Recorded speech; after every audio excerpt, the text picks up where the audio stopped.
Okay बच्चों, आज हम लोग पढ़ेंगे इरेशनल नंबर के बारे में।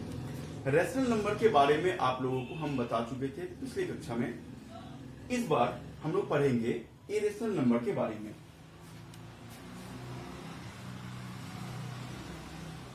इरेशनल नंबर, इरेशनल नंबर के बारे में हम लोग पढ़ेंगे, ठीक है। इरेशनल नंबर होता क्या है? सबसे पहले तो इरेशनल नंबर है a number can neither be expressed as a terminating decimal nor as a repeating decimal।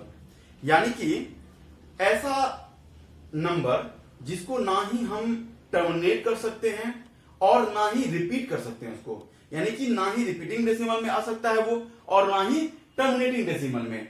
यानी कि जैसे कोई नंबर है, जैसे 0.100 फिर 1 0 0 0 1 0 0 0 0 फिर 1 dot dot so on.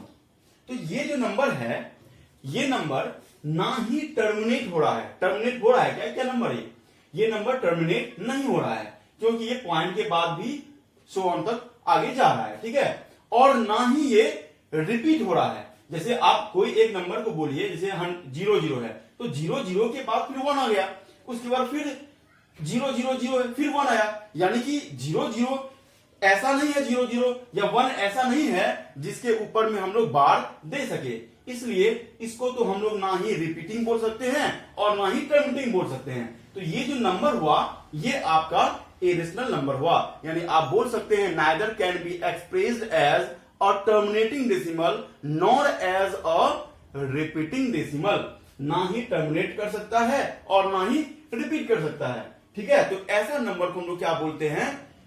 Irrational number बोलते हैं। और जैसे √2 है, √3 है, ये सब नंबर भी आपका क्या है? इरेशनल नंबर है, ठीक है। ये नंबर भी आपका इरेशनल नंबर में आता है, ठीक है। तो ये सब हो गया। तो ऐसा नंबर जैसे आप मान लीजिए √7 कर दिए और यहां पे 3 लिख दिए हैं, ठीक है। तो ये भी आपका क्या है? इरेशनल नंबर है। अच्छा, एक और चीज होता है कि पाई और 22/7, क्योंकि पाई का जो वैल्यू होता है वो क्या होता है? 22/7 होता है। तो पाई जो होता है वो आपका हो गया इरेशनल नंबर, लेकिन 22/7 जो होता है वो होता है रेशनल नंबर, रेशनल। लेकिन ये क्या है? इरेशनल है, ठीक है। पाई एक इरेशनल नंबर है और 22/7 क्योंकि ये p/q के फॉर्म में है। और पाई का जब वैल्यू रखेंगे तो 3.14 जो है वो ना ही टर्मिनेट करता है और ना ही रिपीट करता है। इसलिए पाई का जो पाई जो है वो क्या हो गया? आपका इरेशनल नंबर हो गया, ठीक है। यानी कि आप बोल सकते हैं कि रेशनल और इरेशनल में क्या डिफरेंसेस है। तो रेशनल जो होता है वो p/q के फॉर्म में होता है, ठीक है, p/q के फॉर्म में, और वो रिपीट भी करता है, टर्मिनेट भी करता है रेशनल नंबर, ठीक है। लेकिन इरेशनल नंबर जो है ना ही रिपीट करता है और ना ही टर्मिनेट करता है, ठीक है। तो ये हुआ इरेशनल नंबर। अब इरेशनल नंबर का प्रॉपर्टीज क्या क्या होता है? तो इरेशनल नंबर का प्रॉपर्टीज जो होता है, जैसे मान लीजिए कि दो इरेशनल नंबर का जो सम है, दो इरेशनल नंबर, कोई दो इरेशनल नंबर लेते हैं, जैसे कि मान लीजिए आपका 3 + √2 है और एक 3 - √2 है, ठीक है। तो अगर इन दोनों को सम करेंगे, अगर ये दोनों नंबर को सम करेंगे, दोनों इरेशनल नंबर है, दोनों क्या है? इरेशनल नंबर है। अगर दोनों को सम करेंगे तो ये need not to be irrational.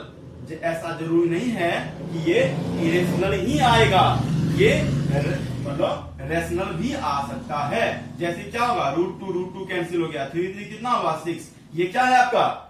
Rational है या इरेशनल है? तो ये रेशनल हो गया। यानी कि सम ऑफ क्या पढ़े? Sum of 2 irrational number need not to be an irrational, need not to be an irrational, ठीक है। पहला ये हुआ।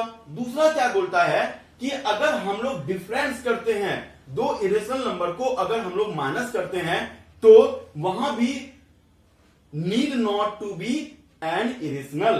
क्या होगा? जैसे डिफरेंस करते हैं, मान लीजिए कोई दो नंबर लेते हैं, ठीक है, आपका 3 प्लस रूट 2 है, ठीक है, उसके बाद नेगेटिव करेंगे क्या, 4 प्लस रूट 2 है, ठीक है, दोनों क्या है आपका इरेशनल नंबर है, दोनों इरेशनल नंबर है। अब देखिए 3 plus root 2 minus 4 minus root 2, ये और ये कैंसिल, 3 माइनस 4 माइनस 1 आया ना आपका, यानी कि डिफरेंस करेंगे दो इरेशनल नंबर को तो वो इरेशनल नंबर नहीं आएगा, ठीक है, need not to be an irrational number.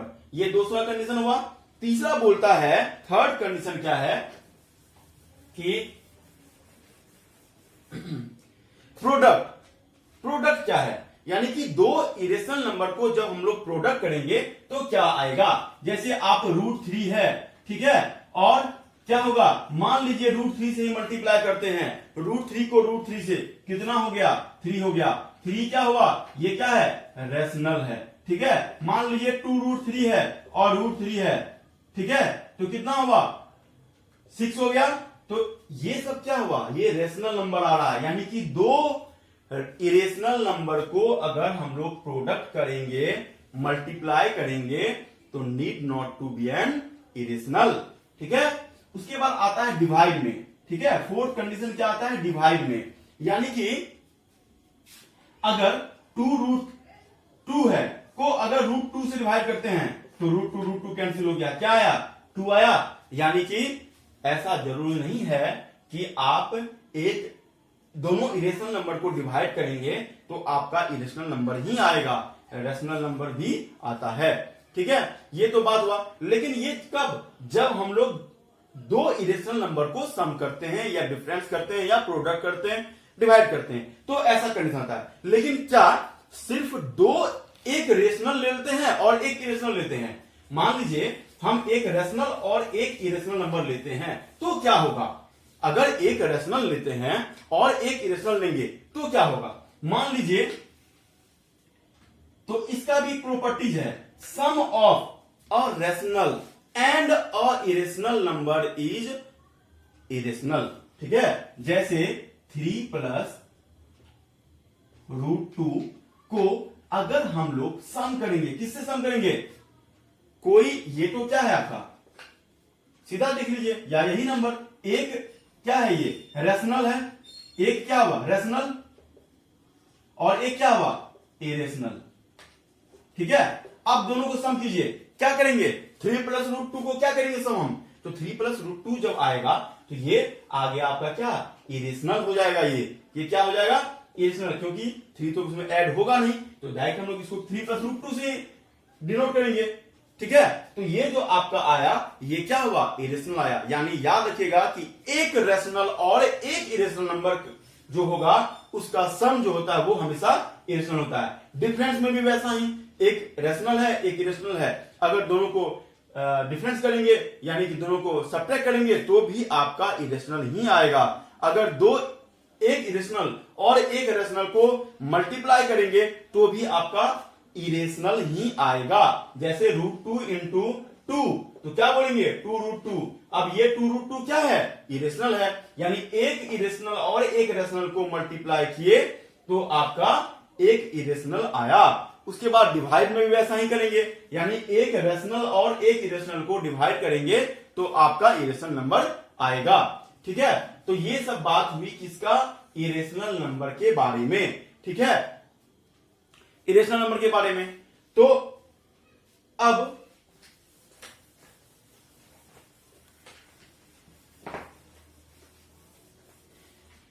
Irrational number को, जैसे हम लोग रैशनल नंबर के बारे में पढ़ते हैं कि रैशनल नंबर को नंबर लाइन पे डिनोट करने के लिए वो तो खैर आता ही होगा, ठीक है, लेकिन इरेशनल नंबर को अगर नंबर लाइन पे डिनोट करना होगा तो कैसे करेंगे, जैसे रूट 2 है आपका, क्या है रूट 2 को एक नंबर लाइन पे आपको डिनोट करना है। वैसे इसको हम लोग डिवाइडर प्रोटेक्टर की सहायता से यूज करते हैं, लेकिन मैं आपको ऐसे ऑरली आपको बता देता हूं, ठीक है। तो रूट 2 क्या है, एक इरेशनल नंबर है, इसको किस में डिनोट करना है, किस पे इसको रिप्रेजेंट करना है, नंबर लाइन पे, ठीक है। तो सबसे पहले एक नंबर लाइन लेते हैं, क्या लेते हैं, ये x है और ये x डैश है, ठीक है। एक्स एक्सिस पे क्या करेंगे, एक एक्स और एक्स डैश जो है हम लोग एक ले लेंगे। यहां पे हम लोग एक पॉइंट लेते हैं क्या, ओ, ओरिजिन जो कि 0 है, ओरिजिन जो कि क्या है 0 है, ठीक है। उसके बाद क्या करते हैं, मान लीजिए आप यहां पे एक्स एक्सिस पे एक 1 यूनिट का, अभी मैं आपको √2 के बारे में बता रहा हूं कैसे होगा। 1 यूनिट का कोई एक 1 यूनिट ले लेते हैं, ठीक है। मान लीजिए ये 1 यूनिट है, कितना है 1 यूनिट, ठीक है, ये 1 यूनिट है, ठीक है। ये हो गया ए, इस पॉइंट यहां से ओ से ए का जो डिस्टेंस हुआ वो कितना हो गया 1 यूनिट हो गया। ओ ए का डिस्टेंस 1 यूनिट, ठीक है, 1 यूनिट ले लिए, ठीक है। उसके बाद अब इस ए पे क्या करते हैं, एक परपेंडिकुलरली, यानी कि यहां पे एक परपेंडिकुलरली ड्रॉ करते हैं ए बी, इस पे ए पे, यानी कि ड्रॉ ये बी हो गया, ड्रॉ ए बी, क्या लिखेंगे, draw A B is perpendicular to O A B is perpendicular to O A, यानी यहां पे क्या करेंगे, यहां पे इसको परपेंडिकुलरली यहां पे 90 डिग्री का एंगल बना देंगे। इसका मतलब ये हुआ ना कि ए बी जो है ओ ए पे 9 परपेंडिकुलरली हम लोग ड्रॉ कर रहे हैं, तो इसका मतलब ये हुआ कि ये 90 डिग्री है, ठीक है, यहां तक समझ में आया। अब एक बात बताइए, ये 1 यूनिट है, ठीक है, और ये जो लिए ए बी, ये ए बी भी 1 यूनिट ले लेते हैं, क्या लेंगे 1 यूनिट लेते हैं, ठीक है। अब एक बात बताइए, ये ओ ए 1 यूनिट, ये ए बी 1 यूनिट, अगर इसको हम लोग मीट कर देंगे बाय द वे, अगर हम लोग मीट करते हैं तो क्या बना, यहां पे राइट एंगल ट्रायंगल बना, यहां पे क्या बना है राइट एंगल ट्रायंगल। और राइट एंगल ट्रायंगल के बारे में हम लोग जानते हैं कि पाइथागोरस थ्योरम से ये जो हाइपोटेनियस होता है, यानी कि ओ ए का स्क्वायर क्या होगा, हाइपोटेनियस ओ बी का स्क्वायर जो होगा वो क्या होगा, ओ बी का स्क्वायर ओ ए का स्क्वायर प्लस ए बी का स्क्वायर के बराबर होगा।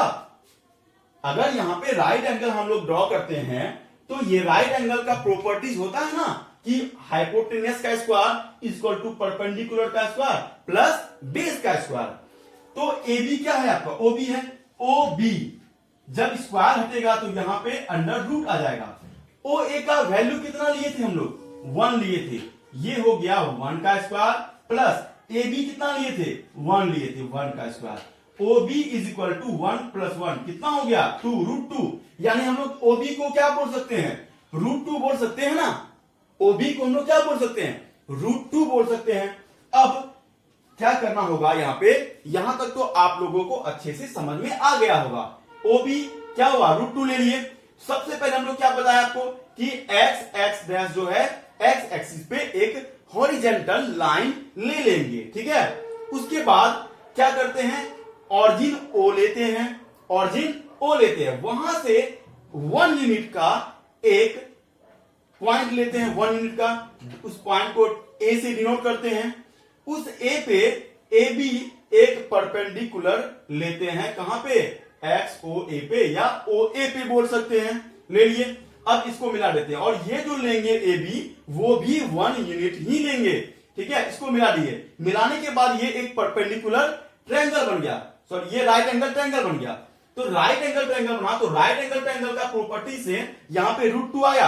अब क्या करना है, डिवाइडर से इसको सेंटर ऑरिजिन सेंटर मानते हुए यहां पे और ओ बी को रेडियस लेते हुए, ओ बी को रेडियस लेते हुए यहां से एक आर्क खींचेंगे, इस तरह से एक क्या करेंगे आर्क लेंगे, यहां पे आर्क ले लेंगे।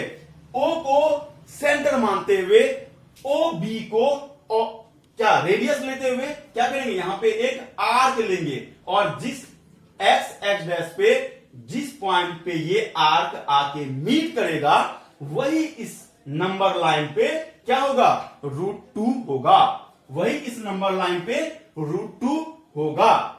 ठीक है, ये तो हम लोग बात कर रहे थे √2 के बारे में। अगर √3 देगा तो √3 को बनाने के लिए क्या करना पड़ेगा, क्या 1 और 1 से √3 होगा, नहीं होगा। तो वहां पे क्या करेंगे, एक ले लेते हैं √2 का स्क्वायर और एक ले लेंगे 1 का स्क्वायर, यानी एक √2 यूनिट, तो √2 बना लेंगे हम लोग पहले। ठीक है, ये तो आपका √2 हो गया, सपोज यही बेस है, और यहां पे परपेंडिकुलर ले लेंगे। ठीक है, यहां पे एक परपेंडिकुलर लेंगे। ठीक है, उसके बाद इसको मीट कर देंगे। ये आपका जो होगा, ये आपका हाइपोटेनियस होगा। और फिर यहां पे ऑरिजिन लेते हुए क्या करेंगे, फिर आप यहां पे आपका √3 हो जाएगा, क्योंकि देखिए √2 का स्क्वायर 2 + 1 का स्क्वायर 1 हो गया ना √3। ठीक है, अगर √5 बनाना होगा तो √5 के लिए क्या करेंगे, √5 के लिए आप 2 एक यूनिट एक ले लेंगे, 2 यूनिट, 2 का स्क्वायर प्लस 1 का स्क्वायर, 2 का स्क्वायर 4 हुआ, 4 + 1 कितना हुआ, 5 हो गया, यानी कि √5। यानी √5 लेने के लिए आप √2 नहीं भी बनाएंगे तो काम हो जाएगा। आप यहां से यहां तक 2 यूनिट लेंगे, वहां पे 1 यूनिट का परपेंडिकुलर लेंगे, फिर हम लोग हाइपोटेनस ले लेंगे। उसके बाद यहां पे सेंटर मानते हुए ओबी को और रेडियस मानते हुए क्या करेंगे, एक आर्क ले लेंगे। बस वो आर्क x डैश पे जहां पे मिलेगा वही √5 हो जाएगा। Is that clear? ठीक है, तो हम लोग इरेशनल नंबर के बारे में नंबर लाइन को कैसे हम लोग √2, √3, √5 को नंबर लाइन पे डिनोट करेंगे, ये आपका हो गया। ठीक है, इसी चैप्टर में थोड़ा सा और बच गया है रेशनलाइजेशन। ठीक है, इसी चैप्टर में थोड़ा सा बच गया है रेशनलाइजेशन, कि रेशनलाइजेशन क्या होता है, रेशनलाइज कैसे करते हैं। ठीक है, रेशनलाइज कैसे करेंगे किसी भी नंबर को, रेशनलाइज जैसे आपका √2 है, 1/√2 है, ये सबको रेशनलाइज करना होता है। कैसे रेशनलाइज करेंगे, तो रेशनल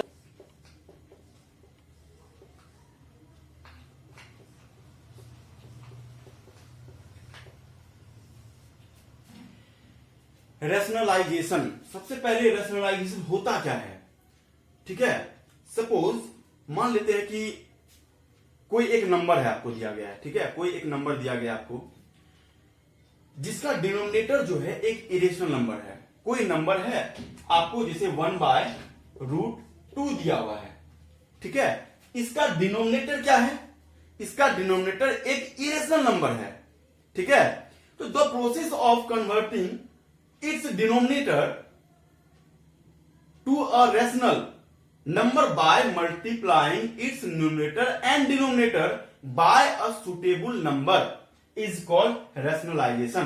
मतलब कि जो भी नंबर दिया हुआ है, जो भी नंबर है नीचे, अगर जो भी नंबर है डिनोमिनेटर में, ठीक है, उस डिनोमिनेटर के नंबर को न्यूमरेटर और डिनोमिनेटर से जो मल्टीप्लाई करते हैं, क्यों मल्टीप्लाई करते हैं, क्योंकि उसको क्या करना है, रेशनलाइज करना है, इसलिए ऐसा करते हैं। जैसे √2 है यहां पे, तो बस यही नंबर को, सुटेबल नंबर को ऊपर नीचे क्या करेंगे, मल्टीप्लाई कर देंगे। √2 × 1 √2 हो गया, √2 × √2 2। यानी डिनोमिनेटर कभी भी इरेशनल नंबर नहीं होना चाहिए। यानी जिस डिनोमिनेटर में इरेशनल नंबर है उसी को, उस डिनोमिनेटर को रेशनल बनाने के लिए जिस सुटेबल नंबर से मल्टीप्लाई करना पड़ता है न्यूमरेटर और डिनोमिनेटर में, उसी को बोलते हैं रेशनलाइजेशन।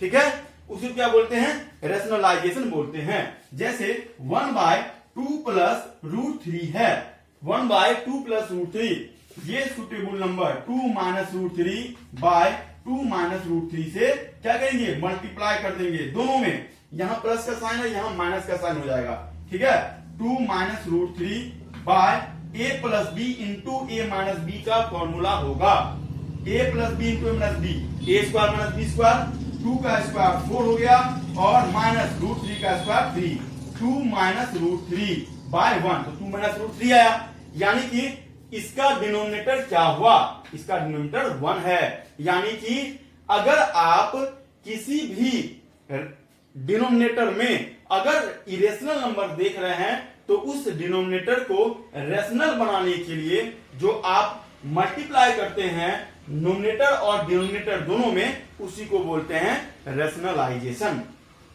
ठीक है, दैट क्लियर, आप लोग को समझ में आ गई होगी। ठीक है, तो रियल नंबर का जो है वो चैप्टर आपका कंप्लीट हो गया है। जो भी और भी कुछ प्रॉब्लम होंगे तो मैं आपको क्लियर कर दूंगा। ठीक है, थैंक यू।